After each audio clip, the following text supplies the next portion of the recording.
The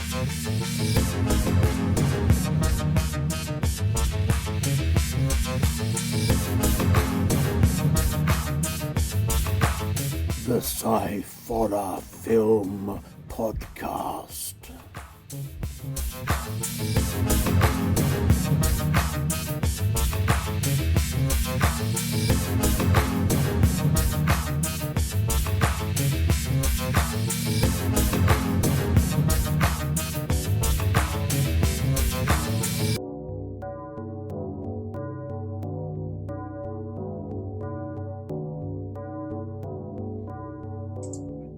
Hello, welcome to the Sciforror Film Podcast. I am Andy Walker, as always, and I am joined this week once again by my good friend Chris. Hello, Chris. How you doing? I'm good, thank you very much. I'm glad you are here. Good to have you back. Good to have you're back.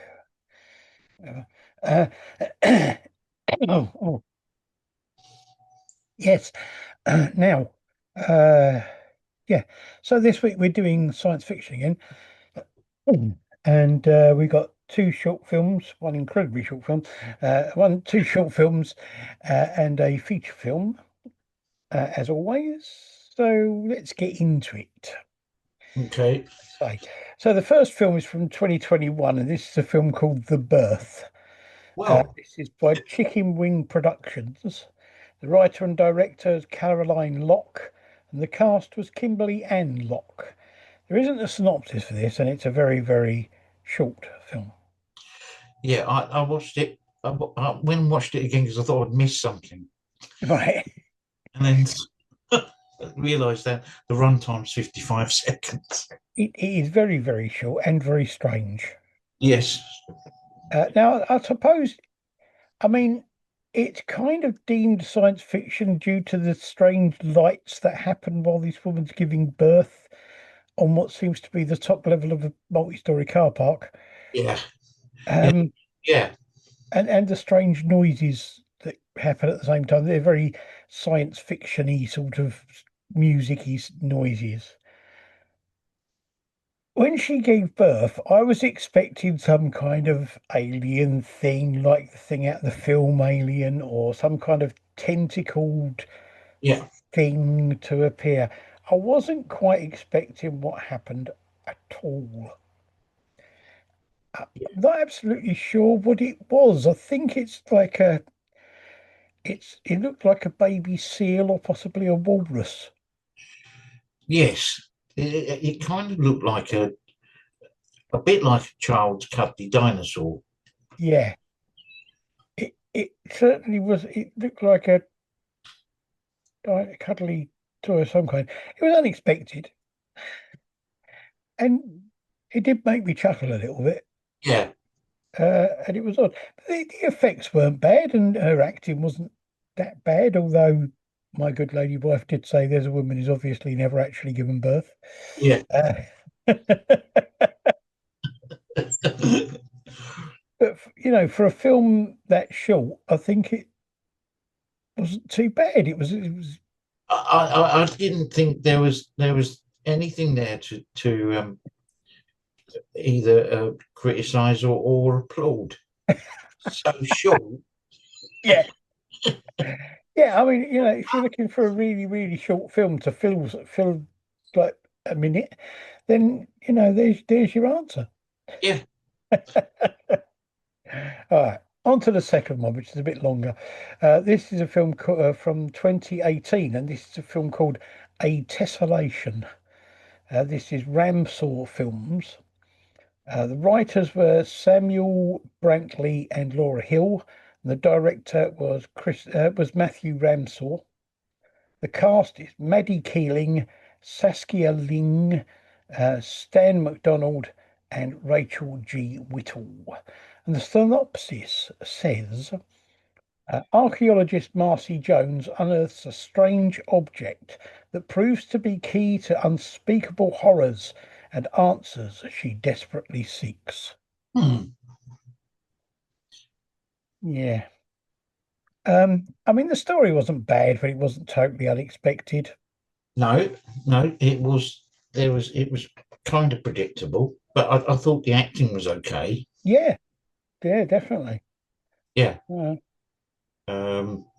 The only bit, because it's obviously it's supposed to be a serious film, was yeah, the actual aliens things were kind of comical.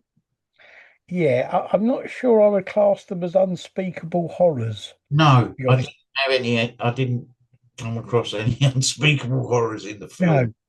no. Uh, yeah, as you say, I mean, the acting wasn't was pretty good. The camera work was good, and it looked all right.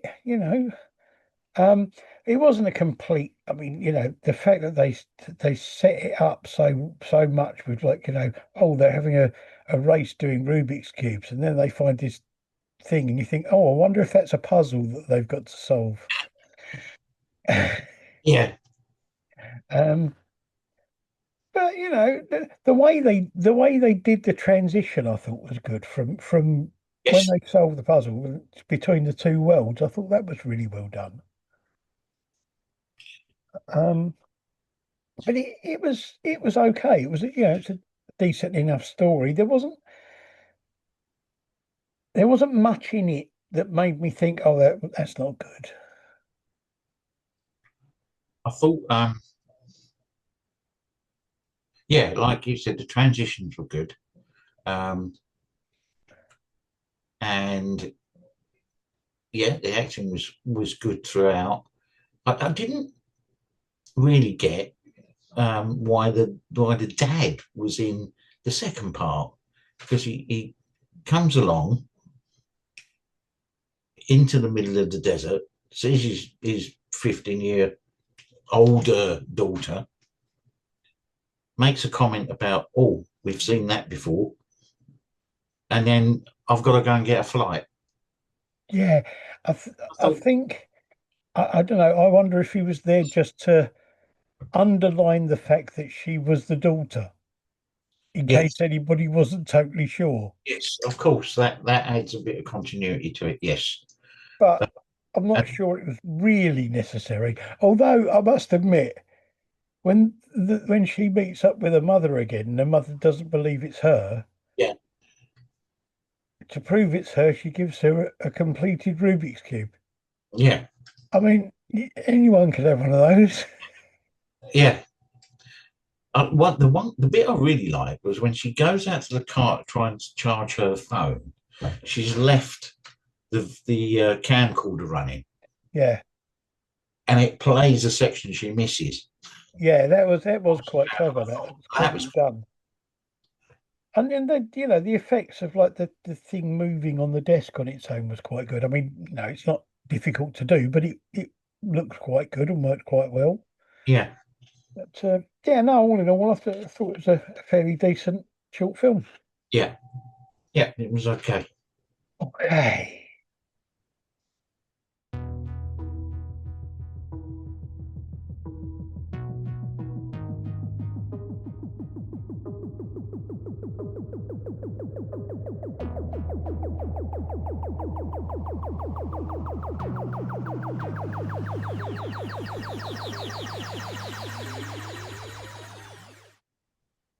Right, on to our feature film. Our feature film is from 2020, and this is a film called Monsters of Man. This is from 1111 Entertainment and MRT Films. The writer is Mark Toyer and Jeff Hand, and the director is Mark Toyer. The cast, it's Neil McDonough, I think he's pronounced McDonough, McDonough. I don't know, but he's fairly well known. He's been in lots Yes, of things. He was in the TV series of The Flash and Supergirl and I uh, thought so. other things like that. And he's been in lots of things. Uh, Brent Tudor, Josie Rosette, David Haverty, Paul Harpanayimni, Mm. difficult to pronounce, Ryan Howe, Lai T, Ma Rynett, Kylie Tran, Jessica Blakemore, Geordie Tulliners, Tatiana Majanovic, Conrad K. Pratt, David Martin, Tron Cam, and Taylor Edwards. And the synopsis says a US weapons manufacturer tests its 4 killer robots on heroin producers in the Golden Triangle in Southeast Asia. It goes haywire. That's taken from IMDb rather, who they have some great little synopses and summaries of films on there, some of which make sense, some of which are a little bit odd. But, it goes haywire really doesn't tell you a lot. Mm. But, so what did you think? It kind of reminded me of maybe a backstory of Terminator. Yeah, I definitely got hints of Terminator, but because of the setting, I also got little flashes of like Predator. Yes, yeah, It's yeah, yeah, but yeah, I see what you mean, but the Terminator thing. Um, I thought that, I mean, the effects and CGI or whatever of the for the robots and that was really well done. was good. Yeah, I was really impressed with that. I mean, for an independent film, I think got a real look of real quality about it, this film. Does I thought everything was good, like right away from the acting to the effects to the injury stuff, um, What? makeup. I mean, um, Yeah. yeah, I thought it was all really good, I mean, especially the robots. yeah. I, what I will say is that we watched the new version of War of the Worlds, which has got the thing. The reason I'm making a connection is because in that film, Ice Cube does his whole thing over Zoom from an office, right? So he's never involved in the main action. And he looks like he's just not interested. He's not connected with the film at all, really. But what I liked about this, and I think it kind of reflects on how good an actor he is the fact that Neil McDonough is in his own office, just talking to people on the phone and watching videos. Yeah, He's not actually connected with the main part of the story and the action of what's going on, but he is connected to it all the way through, and he plays that part really well. yeah, And you don't feel like there's a disconnect there. yeah. I was all this. I'm thinking it comes back to him, and I think, who are you? I've seen you in lots of things. Yeah, yeah. He has been in lots of things. He's kind of the American equivalent of, I can't remember his name now. There was a guy who was in the Ripper Street, and he's been in loads of different police dramas and different dramas. He was in a TV um, dramatization about Steptoe and Son, and he played Albert Steptoe. I can't remember his name, but he's kind of like Neil McDonough is sort of like the American equivalent of him. He sort of Okay. crops up in loads of different drama programs and different TV programs all over the place. I thought that what I did think was that while it's not completely kind of flawless, that there are bits that maybe didn't quite work as maybe as well as they could have. But the story itself, I thought, was really well thought out. Yeah, Um, and the action bits are good, and they build up a good bit of tension in it. The only thing I would say is I felt that there were some sections of it that seemed a little bit overlong. They kind of went on a bit too long before anything really happened. yeah. I mean, the film is over 2 hours, Yeah, and I didn't. I thought actually there were bits I was like, yeah. I think they could have, wasn't snappy. yeah, they could have shortened a few bits. There were some bits that were just a bit too long, but I enjoyed watching it. I thought it was a decent film. I mean, as you say, it's got echoes of Terminator and Yeah, Predator and that sort of thing, but they were good films, and You know, Yeah, it works well with that sort of company. yeah, yeah. No, I thought it was good. Good. Oh, good. But then the kids were good actors as well. Yeah, well, that's interesting. It's that the everybody in it seemed to be really, seemed to work really well. As you say, the kids were really good. And I don't know, I suppose that shows that it's been really well directed. Yeah, yeah. I don't know what else he's done. This guy, Mark Toyer. Uh, so I have to have a look and see if there's anything else that he's done that could be of interest to watch. Uh, Yeah. so there you go. Hmm. Right, yeah, well then, that's basically it. So we got The Birth, which was very short and very odd. But if you want just a short film that's worth a bit of a laugh, give it a go. Uh, Yes. Tessellation, which was a reasonable short film. Yeah. It was decent enough. Had some good stuff in it.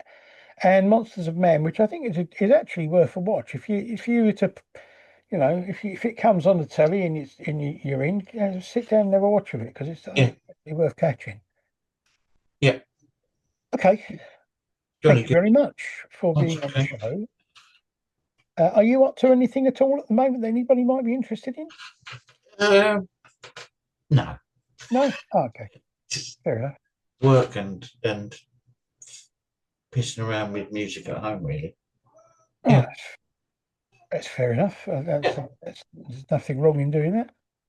No. Um, okay, I will be back next time. Next time I'm actually doing science fiction again, because the one after that is our Halloween special. Okay. So, uh, yes, we'll do that. I like to do a couple of science fiction ones before the Halloween thing because we do a lot of horror that week. Uh, and like that. So, thank you very much, Chris. Pleasure to Thank you. glad you liked watching the films. Hmm. Thank you to anybody and everybody who's watched, listened, or whatever. Please like, subscribe, and spread the word about the podcast around, and things like that. I will see you again, hopefully, next time. Bye.